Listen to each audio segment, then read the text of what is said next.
Everyone told me to play Onimusha. They did, in the last video on Dino Crisis. People said I should play Onimusha next in the comment section.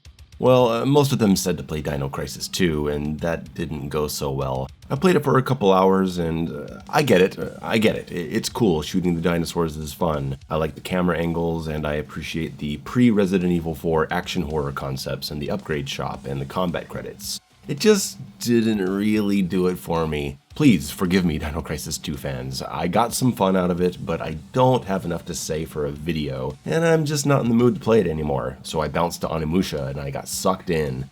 I even got a review copy of Mouse PI. That's good for the channel, you know? Play something early and get a review out on day one. But the more I played it, the more I just wanted to get back to Onimusha. So yeah, I made the choice to play something that made me feel good instead. Keep the positivity going. That's a good way to start this, right? Saying that Onimusha was all I wanted to play? Yeah, it was pretty cool, and something I really wish I'd played back when it came out. I'd probably have a deep love for it. First things first, the camera.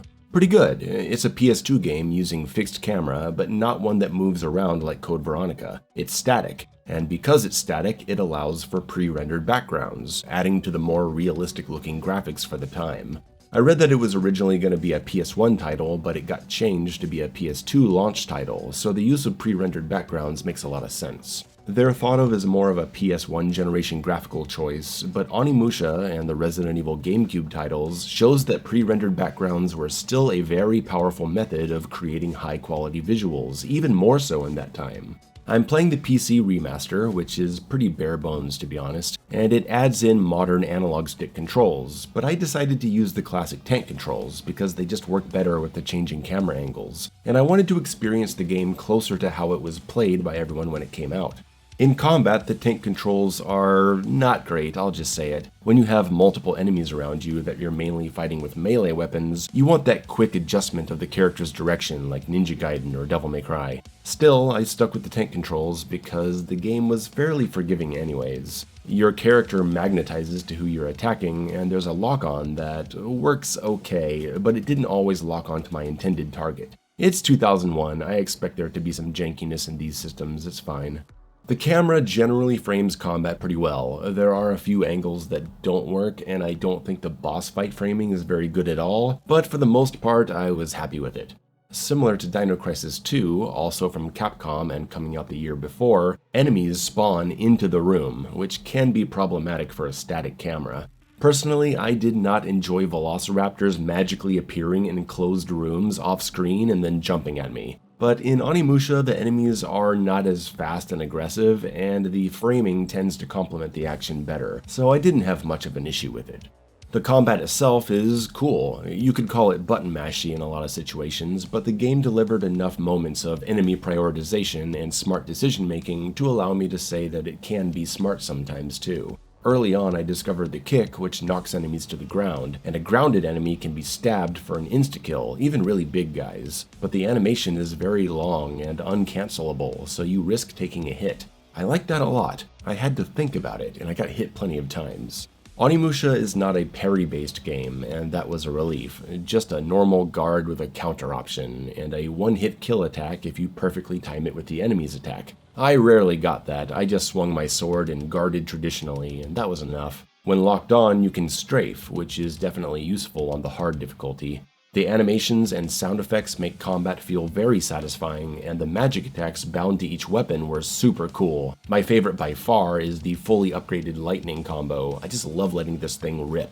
Each weapon has its own magic bar, but they all get refilled by the same magic orbs that you absorb with your gauntlet. You get XP, health, and magic from enemies. Very Ninja Gaiden, but a few years before Ninja Gaiden. You have to stop moving to absorb them, which is an interesting decision that puts emphasis on positioning and defense, instead of just running away and absorbing everything while enemies chase you. I really like that you have to stop moving to absorb, but I was constantly frustrated by not being able to switch my weapons while moving. I don't think that adds anything interesting to the combat. With the amount of magic I was able to absorb in combat, and the 3 or 4 save stations that refill you to 100% and can be reused as many times as you want, I feel like the game kept my supply too high. I was almost always able to take down the big guys by just using magic attacks, and boss fights eventually turned into just dumping all 3 magic bars into them and then they're dead. Not every boss, certainly not the final one, but some of them. Some more magic scarcity would have been welcome, but that's a difficulty discussion, so I guess we're gonna get into it. Onimusha, being a sort of survival horror action horror hybrid, has fixed saves only, no checkpoints, which serves the game's structure well. It adds a little more tension to the fights. Rooms will often respawn enemies when you return to them, but oddly it seems that entering them from different doors will cause the spawns to change up or not activate at all. I'm not exactly sure how it works. Since the enemies respawn, you have opportunities to grind for more XP and refill your health and magic. With the map being so heavily focused on backtracking and unlocking areas based on skill upgrades, and the combat being sword-based and having XP grinding, I kinda got a Castlevania feeling from it. I say this as someone quite ignorant of the Castlevania series, but you know what I mean. I'm not a huge fan of Metroidvanias in general, and I did get a bit frustrated with the player map and its lack of labeling. I'm not saying every map in every game needs to label rooms, but the layout of this map is pretty unremarkable. Just a bunch of squares sectioned off into others, with no overarching design that makes things identifiable. So often I just stared at the map thinking, what? I'm having trouble explaining this. You might look at these maps and say, hey, that's not a confusing layout, and maybe you're right. It's just that without labeling, I need to be able to look at a map and visualize what the rooms are. In Resident Evil, that's easy because every room is so distinct. Fixed camera angles also help with the visual recall. You go, right, that's the stair room with the downward angle. That's the medicine room save station. That's the room with the plant. That's the main hall. Every room has different lighting, different wallpaper, and carpet. They stand out. You don't need the names of the rooms on the map. But in Onimusha, many of the rooms share the same aesthetics, so I stare at these squares and rectangles and I'm just blank. I have no idea what room that is.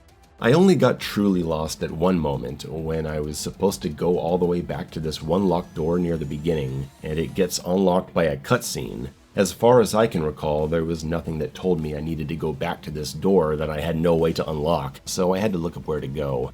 Wow, it's crazy, this exact thing happened in Dino Crisis. But despite the occasional moment of frustration, the pacing of this experience generally worked for me. It being a short game really helped. If this went on for 15 hours, I would have lost my patience. But Onimusha is pretty damn short. I was expecting another couple hours by the end, and it just didn't happen. I imagine people think this game is in fact too short. That may be the case. I wouldn't have minded another short area to explore near the end. There are a couple moments where you take control of the girl, and, well, she's uninteresting outside of her cool ability to flip over enemies. And since she doesn't have to backtrack or upgrade or use magic, I mostly just ran past everyone until I got where I needed to go. Her missions feel quite underdeveloped. I didn't mind them though, they're short. I thought it was cool that you can get extra items by saving people when they're being attacked. You get the ability to hear dead soldiers' memories and they give you some hints. And sometimes just being curious pays off, like when you think, hey, can I cut that rope with my sword? Or shoot that rope with an arrow to lower the bridge? The XP system is kinda interesting. You're upgrading your swords and magic, but also your sword's ability to open higher level doors. If you're only trying to make yourself more powerful, you won't be able to continue forward. It's something. I feel like it's the start of a good idea that maybe they improve upon in the sequels, I don't know. It would be nice if upgrading your door access was also connected to a fun ability, so you're not just dumping all your XP into the ability to enter more rooms. It doesn't feel good to unlock it. Onimusha, for the most part, is not a hard game, but it's one that feels good to play, and on top of the combat you have exploration and puzzles, so it's not all about how easy or hard survival is. Though the version I played offers a hard mode that is utterly absurd. It's one-hit death, and there's no way I was going to do that on my first playthrough. I'm very happy it's there, and I've been playing it on my second playthrough, and yeah, it's awesome having to play so perfectly and actually make very smart decisions on my magic use, but something just higher than normal would have been very appreciated on my first go. While the combat is simple and the campaign isn't that challenging, there's an optional stage where you can dive down dozens of levels fighting increasingly harder waves of enemies in an arena. And wow, that was amazing! I took it as far as I could go, gaining lots of XP before I finally got out. This stage shows just how cool this combat can be when it's really pushed. It makes me wonder what Onimusha 2 is like. The puzzles range from simple to go fuck yourself. Maybe you're just pulling some levers, maybe you're playing with a fun number lock with limited moves, maybe you're putting items where they belong, maybe you're collecting pieces of literature to find the answer to questions, or maybe you're dealing with the worst slide puzzle in video game history. Really? You're gonna put a big slide puzzle with a timer on it so you die, and then every time you reload the save you have to watch an unskippable cutscene and go through 2 other puzzle areas just to get back and try again? Do you want people to quit your game? I died during the slide puzzle one time. I saw you had to go through the cutscene and other puzzles again to get back, and I said, no thank you. I immediately looked up the answer because I really didn't want to spoil my mood. I was having a great time. I was having a great day. So fuck that and fuck you, I'm skipping it. No regrets. I wouldn't say any specific part of Onimusha was amazing. It was just a solid, more than decent experience through the whole game. It felt good to play, the story wasn't too intrusive, and it just had a cool vibe. I don't know what's going on in the story, but whatever, it's fine. Demons and whatever. The music is pretty nice, especially the theme playing during the girls' longer mission.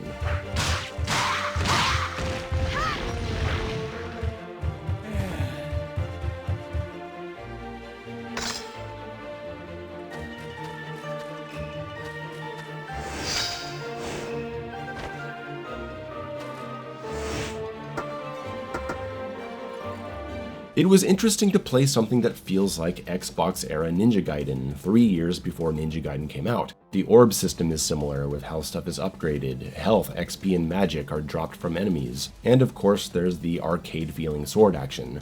I don't know if Ninja Gaiden was influenced by Onimusha, but I wouldn't be surprised. They even have the same boxes to get items from. I also wonder if this influenced God of War a little bit, because the way you get your first magic ability is just like how you get them in classic God of War. Samanosuke, defeat and seal their souls. To your right hand.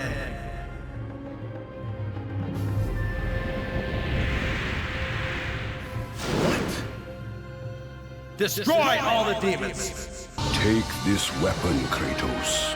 Take this power and use it to defeat your enemies. Thank you to everyone who recommended Onimusha to me. It was a pleasant surprise. I didn't know what to expect, but it was a good one.